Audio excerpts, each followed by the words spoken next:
Honorable Mayor and City Council. So before you is an extension proposal for the declaration of emergency. This actually began on March 19th in response to COVID-19.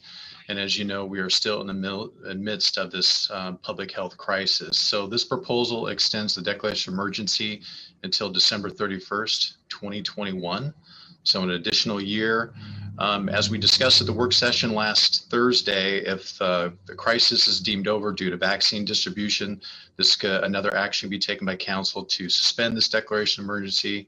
And as you know, by voting or extending this emergency, this will also continue temporary suspensions of certain issues such as charges or delinquent accounts on utility bills, also related to local improvement district foreclosures.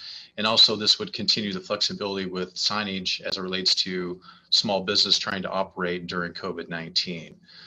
So with that, I'd be happy to answer any questions, but we are recommending that you extend the declaration of emergency until December 31st, 2021. I'd move to approve resolution 1101, extending the provisions of resolution 1085, declaring an emergency in the city of Lacey regarding the outbreak of novel coronavirus COVID-19 in Thurston County. I second it. Been moving second. Discussion.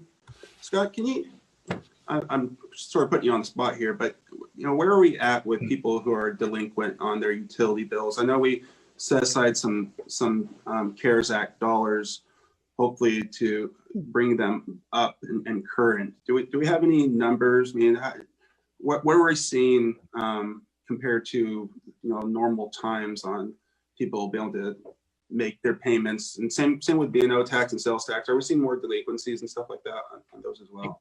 Well, maybe I explain it this way. So we're going to be sending out just shy of 3,000 postcards, letting our utility customers know that there is funds available at the Community Action Council or Community Action Council for utility relief. So that kind of gives you an idea that there's potentially almost 3,000 utility accounts that are potentially impacted by COVID-19. So we're encouraging people to contact CAC if that is really what the result is. Obviously, we need to determine if their delinquency is occurring because of COVID-19 as per the federal relief funds.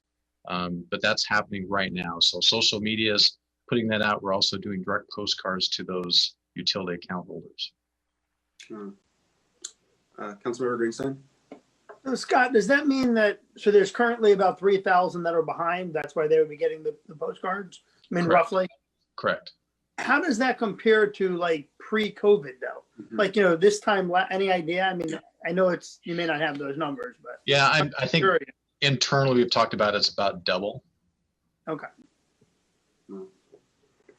Thank you. About double, yeah. Is there any other discussion? Do you want to add anything to that, Troy? Since I see you sneaking on. Yeah, the city manager is correct. It's probably not quite double, but we're definitely seeing an increase. It's typically between 10 and 12% delinquent, and we're probably in that 15 to 17% delinquency rate. So we have about 25,000 accounts for reference. Okay. So any other discussion? Any other questions? It's been moved and seconded to approve this resolution 1101, extending the provisions of resolution 1085, declaring emergency in the city of Lacey. All in favor of that motion signify by saying aye. Aye. Is there any opposed? That motion carries.